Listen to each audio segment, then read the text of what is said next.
California wildfires are burning hotter, faster, and longer. Our story today starts where smoke meets shackles.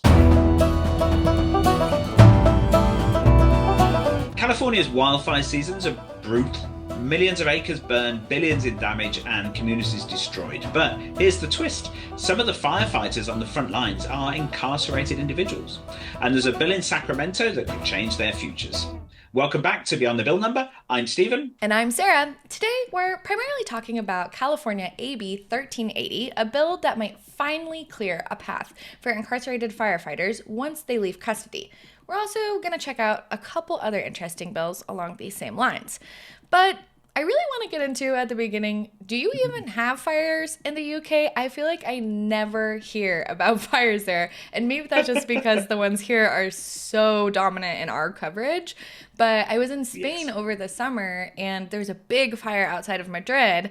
And I was like, oh my gosh, there are fires outside of the United States. We don't have a monopoly on those. No, absolutely not. Europe is burning, and Europe's been burning in a similar way to California for years now, because obviously lots of southern Europe in particular is extremely dry, but also you grow a lot of food there. There's a lot of vegetation that can potentially burn. But talking about the UK, well, one thing about the UK is that it's famously very soggy. So it rains a lot here. So traditionally, wildfires haven't been that big a problem. We've had a much bigger problem from flooding than wildfires, really. But that has changed in recent years because of climate change. So the climate change effect on the UK is that we will have warmer, drier summers, and we will have milder, wetter winters. So we have had a lot of flooding. Our winters tend now to be, our news is constant. It's a big flood here, there's a big flood there. But in the summer, it's about wildfires. And 2025 was a particularly bad year for that. And we've had a massive drought here. So again, a drought in the UK is not quite the same as a drought in, say, somewhere like Colorado or California, in that it's much less severe, but we just don't have the infrastructure for surviving droughts because we're not used to having them. So as soon as it stops raining for a few months, which it didn't really rain properly for about 5 or 6 months. And so things got really bad here over the summer. It has now started raining again, but it's going to take quite a long time to recover. But because of that, particularly over those summer months, we did have a record-breaking wildfire season in 2025. So we had over 113,000 acres that burned over the summer, which surpassed the previous annual record by more than 42,000 acres. So that was like, it's a big leap, really. Estimated to have cost about £460 million. Now, those numbers sound quite big, but in a moment, we're going to go on to talk about California. And obviously, the numbers there dwarf this. But obviously, England is a much smaller country, and this was England and Scotland largely. So it's a much smaller country. The effects are quite devastating, though. But one of the things that stops fires getting out of hand so much is that we don't really have any wilderness. Very little. So 75% of the land in Britain is farmed. We have another 15% or so that's the built environment and sort of towns and cities and things, leaving roughly about between 5 and 10% of the land that's for other stuff. A lot of that is like mountains and various other sort of uses and so on. So there's very little actual wilderness that can burn. And most of the stuff that does burn tends to be things like moors, the moorlands. So anyone who's been to England might have been up to the Yorkshire moors or various moorlands in sort of central Scotland and so on. So we do have quite large tracts of land that can potentially burn, and that's the sort of stuff that's burning in these wildfires. So quite devastating, but not the kind of, certainly not the loss of life and not the loss of property in particular that happened in California this year that was quite so devastating. It's quite rare that houses burn down as part of this. It tends to be quite isolated areas of moorland, which is devastating from an environmental point of view, but I think less so from actual people who live there. It is crazy how much the last 5 years has really led to such a larger fire presence. In Colorado, we had this fire, I think it was in New Year's Eve of 2021, and they had stopped doing our brush clearing because of COVID, and this power line fell down and we had hurricane force winds, and literally overnight on New Year's Eve, or maybe the 29th, almost all of this suburb down here just was engulfed in flames. And it's a place where in Denver, you kind of feel like you're away from the fires because it's very developed. So what is there to burn except for structures? So it'd be kind of crazy to even have a fire start because there isn't the wilderness to come and get your structures kind of thing. And this fire just decimated this community. I think the fire Yeah. only burned for like 36 hours, but like 1,000 homes were burned, and one of my old ski coach's house was burned down, and the only thing left in his entire house was his squat rack. Nothing else. It was just a foundation and his squat rack. Well, if that isn't an advertisement for that squat rack, I'm not sure what is. But yeah, that was crazy. And then we've been back up to Bend a few times over the last few years. And man, up there, it's just terrible. And the air quality that they live with, we were there just a few weeks ago, and it was 152, and they were like, it's a good day today. And I was like, I can't breathe. Yeah. Like, Oh my God. I know. And we spoke about air pollution just yesterday, actually, and people don't quite recognize that how bad like wood smoke and natural smoke like that it really is for your lungs. In a lot of ways, it's worse than car exhaust and the furniture industry. Absolutely, really terrifying. If you have to put up with it for long periods of time over and over again, that really is going to kill you. I mean, we've been looking at properties, possibly buying up in Colorado, in the north part of Colorado, and obviously when you look at house listings, they list the fire risk and also which is really useful. And the number of houses we looked at where it said the risk of fire is 100% in the next 5 years. So literally, it's some point in the next 5 years, your house is going to burn down. Definitely, we guarantee it. Yep. It's like, oh yeah, I'll buy that one then. Just like, get a flipper, and then you don't have to worry about the demolition costs. These places where these fires are so prominent are a lot of the places where people live because they love to be outside, they love the outdoors, and it's just it's a real catastrophe right now. So fire, big problem everywhere. If you believe in such things, then all down to climate change. But also it's climate change, but it's also the fact that there's a lot more people around. So we are living in places we didn't used to live in, which raises the risk. And also things like deforestation, clearing the fields, changing different agricultural practices, which make things more open and more likely to burn. All of that is increasing the risk. And the states that are in the US that are particular risk from this really need to come up with creative ways to actually stop things burning, but also to fight those fires more effectively when they do happen, because they will be happening. Okay, then. So having said all of that, and set the scene for how terrible it is that the country's on fire, how bad have California's wildfires been lately? Well, they've been brutal, as we said. California's fire seasons have gone from essentially bad to apocalyptic in the last 5 years. So take 2020. It wasn't just the state's largest fire season on record, but it also gave us the very first giga fire in the August complex, which burned over 1 million acres across 7 counties. So that one was just an absolutely massive fire. And then that year, more than 4.3 million acres total went up in smoke. And that's actually about 4% of California's entire landmass. That's a crazy amount of acres, because as I just said, in the UK, we had a really, really bad year, and our entire country was 103,000 acres compared to just that one state where you've got 4.3 million acres burning. That is a vast amount of land. Oh, yes. And 4% of California's land. California is one of our biggest states. That is a ton of land. Then in 2023, we caught a bit of a breather. Just over 333,000 acres were burned, which was essentially below the 5-year average, which just means how much of this state is burning every single year is crazy. That was a pretty short-lived reprieve, because by 2024, the number jumped back up to over 1 million acres and actually destroyed more than 1,700 structures. Yes, and that's one of the big differences here, that fire no longer something that's just happens in the wilderness and you just see the smoke from a distance. It's consuming suburbs of major cities, and it's threatening sort of major cities now as well. But 2025 really was a special year, even over here. And I think in most countries around the world, the fires in California were headline news for a long time. Yes, this year was absolutely brutal. I remember looking at the coverage from some of these fires this year, and the devastation, like you were saying, of people's homes and their lives going up in smoke. It's just a really different situation in California, particularly. Even in the fires in the Pacific Northwest, they're usually not that close to people's homes, and they're in the wilderness, because we do have so much wilderness here in the States. Yeah. This year, nearly 7,000 fires have burned so far, and this is, September numbers, which have torched over 525,000 acres. So not that 4 million number that we were looking at, but what's really crazy this year is over 16,500 structures have burned down, which is just an insane amount of houses from Yeah. these poor people. And a Yeah. lot of these structures burned in these two blazes that really stand out this year, which was this Palisades fire and the Eaton fire. And so the Palisades fire damaged around 1,000 buildings and destroyed nearly 6,900 more. And the Eaton fire completely wiped out a town and wiped out over 9,400 structures. Together, those fires alone claimed more than 30 lives, which is absolutely crazy, and left these communities looking like moonscapes. And when you add up the price tag of these two fires, it's absolutely staggering.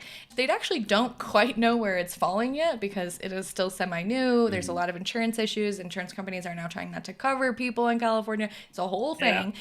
But it's falling somewhere between 76 and 131 billion in property and capital losses, with insurance bracing for over $45 billion of that. That's a billion. That is crazy. Yes, a lot of And money. behind every one of those numbers are families, neighborhoods, and entire towns that are needing to be reshaped by these fires. Absolutely. And you can just imagine how difficult it is to get any kind of fire insurance cover Oh in my those gosh, kinds of yes. areas.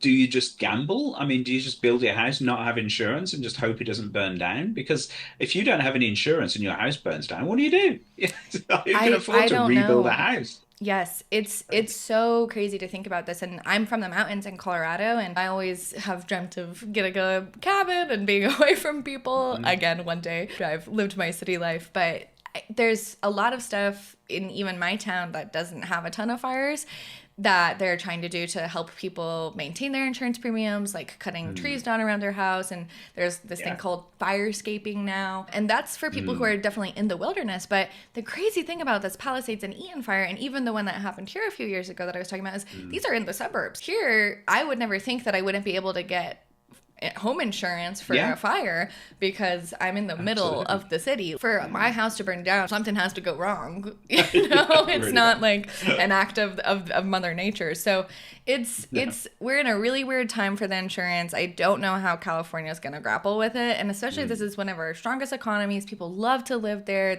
It's a really high quality of life. Yeah. So I don't know what they're gonna do. Another issue to do with all of this that we're really talking about today is, of course, who fights these fires? Because in the past, when there were fewer fires, you needed fewer firefighters. But now there's so many fires, particularly somewhere like California. The sheer number of people you need out there fighting those fires to try and keep them under control is crazy. So, who is actually fighting these fires? Well, in California particularly, they are throwing everything they can at these fires. So local departments, CAL FIRE, even crews from Canada and Mexico. I think I even saw a crew came from Greece this year. But one of the least recognized groups, especially before this year, are actually incarcerated firefighters, which is a really interesting thing that California does. It is. And about 3,500 people each year are in this thing that's called the Conservation Camp Program. And these are incarcerated individuals that are given leave from prison to hike steep terrain, fight fires for hours, and earn as little as $5.80 a day plus $1 an hour on the line, which is just like what, $10 a day to be putting your life on the line fighting these fires. That's literally That's crazy. And they save the states millions and hundreds of millions when you look at the labor costs and all of these other things.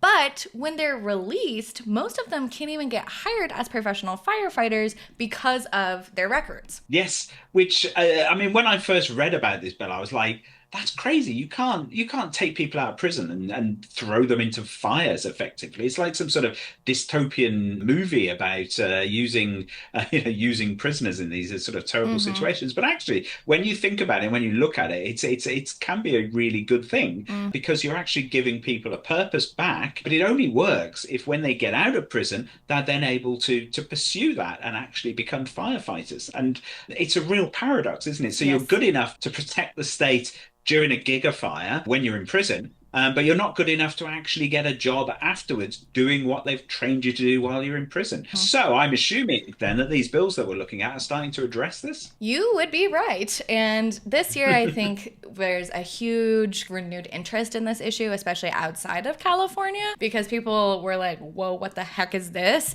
This is crazy. But this actually began back in 2020 with this bill, AB 2147, that was championed by Assemblywoman Eloise Gomez Reyes. And that law laid out that incarcerated firefighters could petition courts to expunge their convictions once released. And the idea behind this was if you risk your life protecting communities, your record shouldn't automatically disqualify you from these public service jobs. That sounds very promising, but I'm presuming there were some limits on it. Yeah, it definitely helped the situation, but it wasn't a golden ticket. The expungement process is really costly and complicated, and even if you clear your record, you still don't have the official certifications that CAL FIRE requires.